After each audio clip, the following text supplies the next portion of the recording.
Video kedua dalam siri AIHA kita akan menyentuh tentang ujian-ujian yang kita patut buat.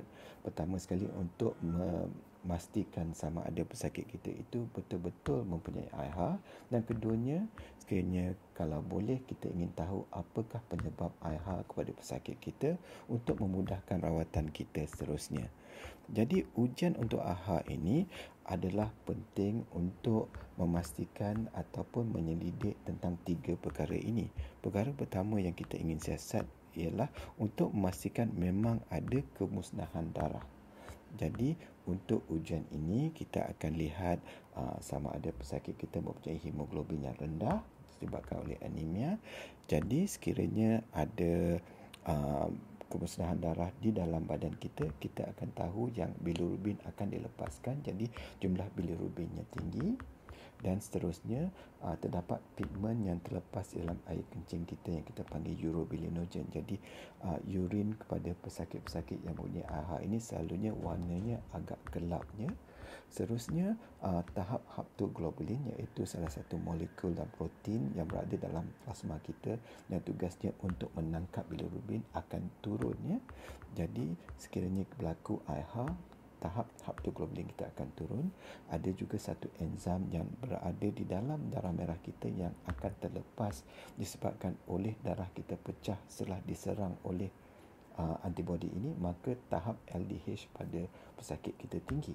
Jadi ujian-ujian itu akan menentukan bahawa pesakit ini memang mendapat kemusnahan darah, tetapi itu saja tidak cukup lagi untuk memberi diagnosis yang pesakit kita ini mempunyai AIHA. Yang keduanya ialah kita ingin tahu yang sebenarnya susun tulang kita cuba untuk menangani masalah ini dengan meninggikan perubatan darah. Jadi selalunya apa yang kita nampak ialah tahap reticulocyte, iaitu sel yang dibuat oleh badan kita sebelum ia mature menjadi hemoglobin akan menjadi lebih tinggi daripada biasa. Ini dapat diperiksa daripada ujian darah.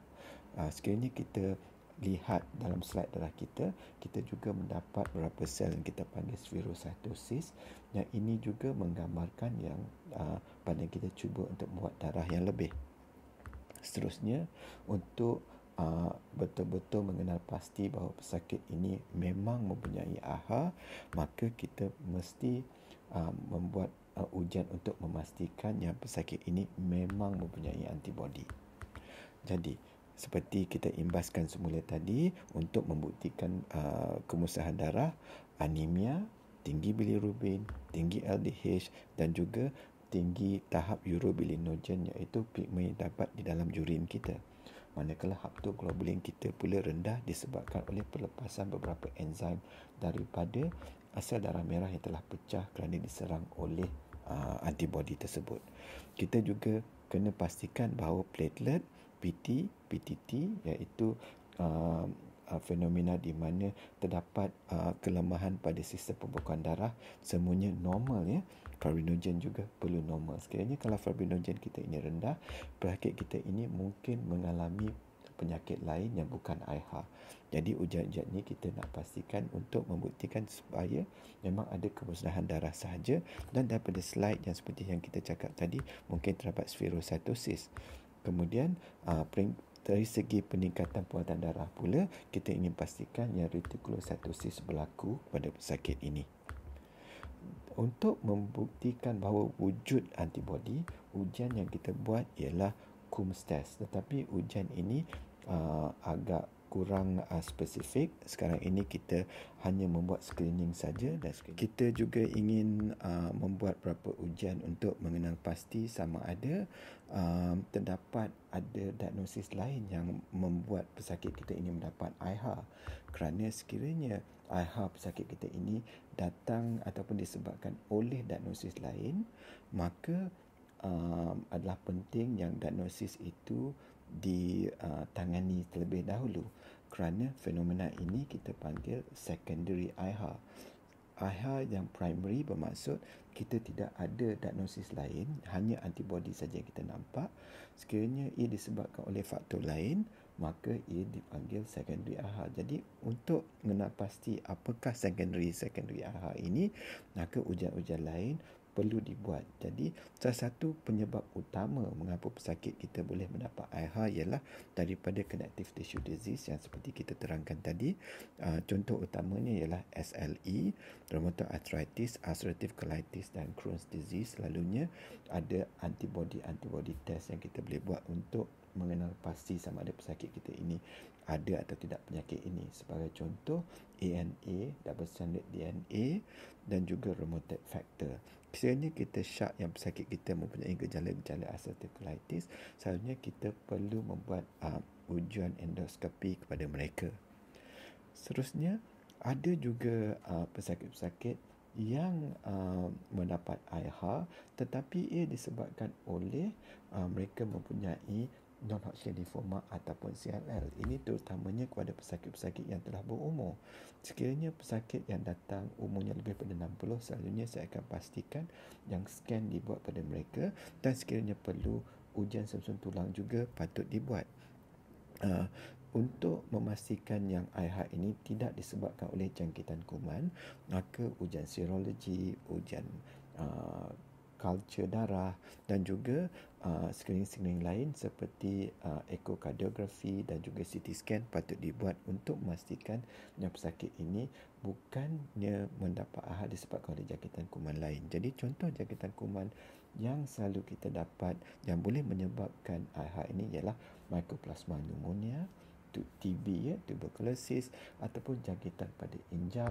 Begitu juga setengah-setengah virus seperti hepatitis C dan juga HIV. Jadi selalunya screening-screening ini patut dibuat untuk memastikan yang pesakit ini tidak ada diagnosis lain. Kerana sekiranya mereka mempunyai diagnosis alternatif ini, maka dengan merawat diagnosis lain itu, maka IHA-nya dengan sendiri terawat. Begitu juga kita patut mengadakan ujian untuk memastikan yang pesakit kita ini tidak ada thalassemia ataupun G6PD kerana kadang-kadang mereka juga boleh mendapat hemolisis dan sekiranya mereka mempunyai G6PD contohnya dan pada masa yang sama mereka juga mempunyai IHA, kadang-kadang kita terlepas pandang tentang siasatan tentang G6PD mereka. Jadi sebagai rutin, saya memang pastikan yang saringan dibuat untuk penyakit-penyakit tersebut.